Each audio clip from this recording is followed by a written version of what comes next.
This is First News with Keeler in the Morning on WIVX and WIVX950.com. I don't know about anybody else, but I struggle with keeping my weight down. And I got a doctor on who's going to help us here. Beware of hidden sugar bombs in your favorite foods. Dr. Gerald Edelman, good morning. Good morning. Good morning. How are you? So I'll give you, here's a question. So I could have gone off and had like one of these breakfast sandwiches or something, but instead, this morning I grabbed a Snickers bar. Bad move, because it satisfies you. Yeah. Shame on you. Yeah, there we go. It's all over now. Yeah, so the point being that you're going to feel pretty good for about an hour to an hour and a half with that Snicker bar, and then your blood sugar is going to go down, and you're going to be hungry in the middle of the morning. And you're probably going to be hungry for some more sugar because that's just the way the body works, and that's why sugar's addicting. So it's a bad idea. If you break your fast, you should be breaking it with some protein, and I'll put that in that book. You know, just follow my lists and Sugar Rehab. You don't have to think beyond that. I really made it pretty simple. Yeah. I mean, when you say protein, could you go off with, like, you could have, I'd like to have, like, the night before, but maybe I had steak, and it's really marinated well, little strips of it, and I'll go to the refrigerator, and for a snack, I'll grab a couple pieces of steak. Is that good? Yeah, be careful with the marinating sauce. You know, the rule is to look sugars per serving, right? And a lot of those sauces have sometimes up to 2 or 3, maybe 4 sugar cubes per serving. So just be careful with the sauces. But lean piece of steak, yeah, for sure. Yeah. You know what I'm going to do, though, for mornings from now on? I'm just going to start, they have these easy-to-make instant oatmeal packets. That's got to be great for you. Yeah, there's a study that came out that showed that there's a lot of sugar added to those. And I want to make a couple points about that, if I might, to your audience. Sure, yeah. Number one, the appeal is instant. We all live in modern society fast. You know, everything has to be done quick. The problem is if we use our rule and we look at the sugars per serving in those instant oatmeals, they're sky high, and so it's not a good food source. And my rule of thumb has become if it looks healthy, it probably isn't. That's a marketing trick that's being thrown at us with healthy-looking packaging, and then you look at the sugars per serving, boom, sky high. How much do you have to worry? So your issue right here is sugar. How much do you have to worry about salt, right? That's supposedly we're addicted to salt in this country? Yeah, for the majority of your listeners that don't have any health disease, like heart failure or kidney problems, I want them just focusing on sugars per serving. You know, when you do a task, you got to use all your energy and focus on it. So the task is to prevent obesity, right?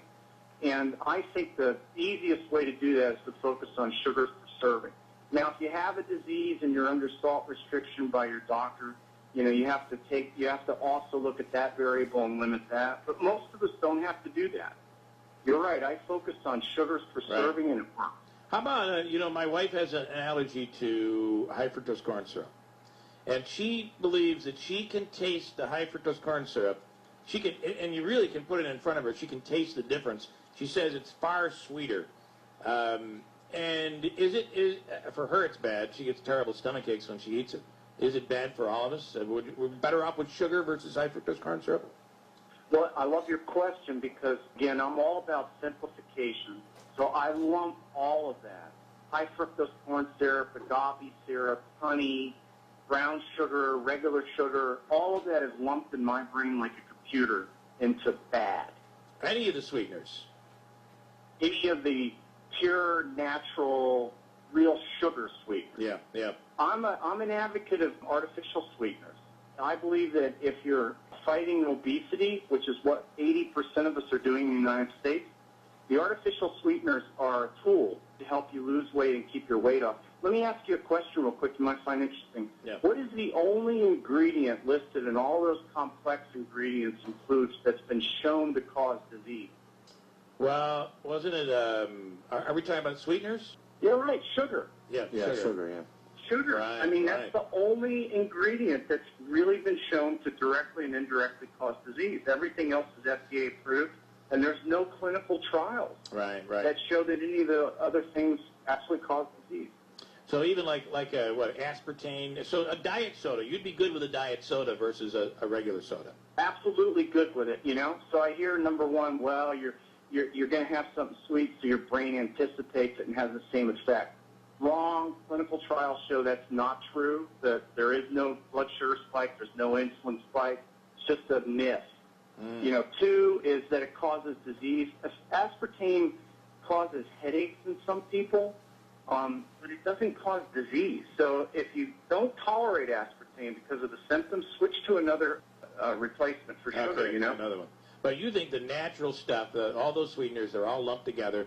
That's all a problem. Because we hear this stuff where, you know, don't use margarine, go back to butter, because it's natural, it's better for you than margarine. So you equate that same thing when you see, like, Pepsi comes out with their Pepsi throwback, and you realize there's real cane sugar in there.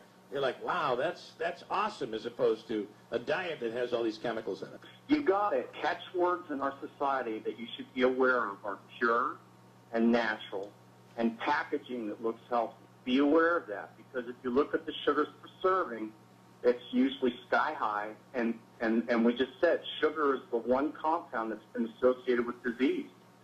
So, you know, your listeners can go to sugarrehabbook.com, which is my website, and there's a lot of educational video and stuff on that.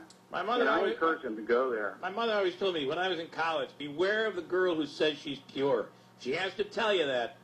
I would think twice. I'm just telling you that. That's going to stick. Yeah, I like that. I'm going to use that. You got to use that one. Beware if she has to tell you. Yeah, absolutely. All right. Doc, and the name of the book, your book is called? My book is Sugar Rehab. Folks can get it on Amazon, and also my website is sugarrehabbook.com, all one word.com. And all that sugar turns into fat. Correct. Good stuff. Dr. Gerald Edelman, thanks so much. I appreciate it. Hey, you guys have a good day.